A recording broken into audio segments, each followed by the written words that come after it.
Eh ben, bonsoir Pascal. Bonsoir Laurent, comment vas-tu? Eh ben, écoute, je vais très bien, surtout qu'on a appris que tu allais venir bientôt donner 2 jours de formation. Alors, je te laisse donner le programme. Alors, tu m'as demandé, Laurent, de venir te parler de la culture des champignons. Ouais. Donc, je te parlerai des champignons, ceux qui font qu'on est bien quand on a fumé les champignons. Donc, évidemment, nous parlerons de tout ça. Je suis très heureux que tu m'invites à venir vous rencontrer pour parler d'addiction et d'hypnose. Euh, on ne parle pas des addictions, on les raconte, on les voit avec des patients. Et donc, je pense que ça sera 2 journées de formation très axées sur la réalité, sur les cas cliniques où on parlera de nos patients qui sont en difficulté avec les liens et qui se servent souvent des substances pour entrer en lien avec les autres. Voilà. Les champignons, je dis ça en souriant, j'en entends parler, je vis en Haute-Savoie, donc chaque année nous avons des chercheurs de champignons, puis il y a aussi des utilisateurs de champignons qui n'ont pas du tout la même attitude. Euh, Ça fait partie des choses qu'on voit, ça fait pas partie de ce qu'on voit beaucoup, bien sûr. Euh, quand, Et en l'occurrence, les champignons, ils les mettent aussi dans l'alcool pour les conserver. oui, oui, oui. Alors les champignons, tu sais, c'est quelque chose qu'on évoque un peu de temps en temps dans les formations, mais ce qui est amusant avec les champignons, c'est qu'il y a la période des champignons, et après on va faire sécher ces champignons. Et on sait que quand des usagers utilisent des champignons qui sont trop vieux, eh bien, ils ont des pathologies liées à l'âge des champignons. Et les champignons, en fait, c'est pas ce qu'on voit beaucoup. C'est pas ce qui nous dérangera le plus. Ce qui est, je trouve, le plus difficile pour les patients, c'est de pouvoir échanger avec nous sur leur usage, quelle que soit la substance qu'ils utilisent, qu'il y ait une substance ou pas. Dans les formations à l'hypnose, ce que je trouve toujours riche avec les addictions, c'est qu'on a une partie qui reste évidemment un peu clinique au départ, pour rappeler les urgences, pour rappeler ce qui doit nous garder un œil plutôt éveillé, savoir faire appel à nos confrères urgentistes quand il y a des risques avec l'alcool, etc., en état de manque. Et après, il y a tout cet univers qui s'ouvre, qui s'appelle le lien. Et pour construire du lien, on a besoin de tout le monde, tous ceux qui savent le faire et tous ceux qui travaillent avec des patients. Et l'hypnose, si je veux faire un lien entre addiction et hypnose, je dirais qu'un jour, j'étais à Nice dans un travail avec François Roustan et on me demande en fait qu'est-ce que l'hypnose avait changé pour moi dans la prise en charge des addictions.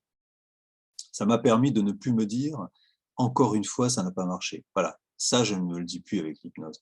Un patient vient, il a repris contact avec un toxique, alors on va l'accompagner et on sait que l'hypnose nous permet, nous, de rester dans ce qui est le plus important, le présent, et que toute la souffrance d'un patient, c'est de venir nous dire dans le présent, j'ai un problème avec quelque chose. Voilà. Et ça, l'hypnose, c'est vraiment très aidant. Super.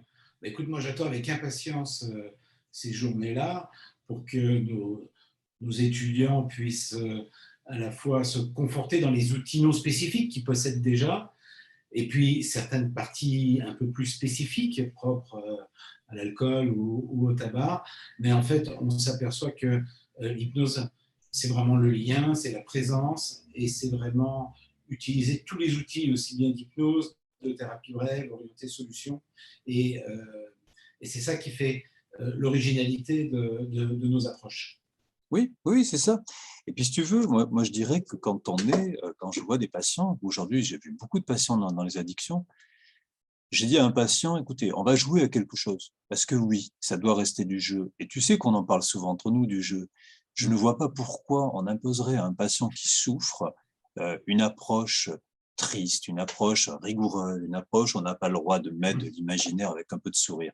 Donc oui, toutes nos approches sont importantes à partir du moment où elles sont agréables, qu'elles sont surprenantes et qu'on redonne à quelqu'un la possibilité, le droit d'imaginer, le droit de rêver. Voilà, c'est ça qui me paraît important. Alors, c'est très marrant ce que tu viens d'évoquer parce que j'ai reçu là tout à l'heure, tu sais, sur Facebook, on reçoit ce qui s'est passé il y a 1 an, il y a 2 ans, il y a 3 ans. Et puis là, j'ai republié, donc tu pourras voir, tu, tu verras que ce que je dis, c'est la réalité. Donc, d'un ancien de nos élèves qui est psychiatre, qui est à l'Institut Milton Erickson de Normandie maintenant. Euh, Et puis, il est venu faire la formation en EMDR IMO. Et il nous remercie sur le côté humour, changement des jeux de mots, changement de la terminologie, qui permet de faire avancer la thérapie, donner de la liberté aux patients, et puis nous aussi de nous amuser, mais surtout dans l'intérêt du patient. Et tu parles juste de ça, et ça vient d'arriver sur Facebook.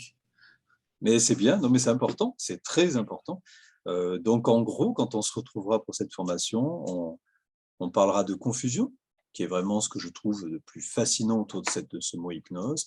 Et puis on collera la confusion sur la clinique pour savoir quel fil suivre, pour ne pas partir dans toutes les directions. Et puis on profitera de la présence de chacun, et c'est chacun qui nous fera bouger, avec la présence de patience qui peut être intéressant pour pouvoir tout simplement apprendre simplement. D'accord? Super. Ben vraiment, j'attends ça avec impatience. 2 journées qui vont être vraiment fumeuses. Merci Laurent. D'accord. Et ben, je te remercie, je me Pascal. prépare. À très bientôt. Et puis à bientôt. Super. À bientôt.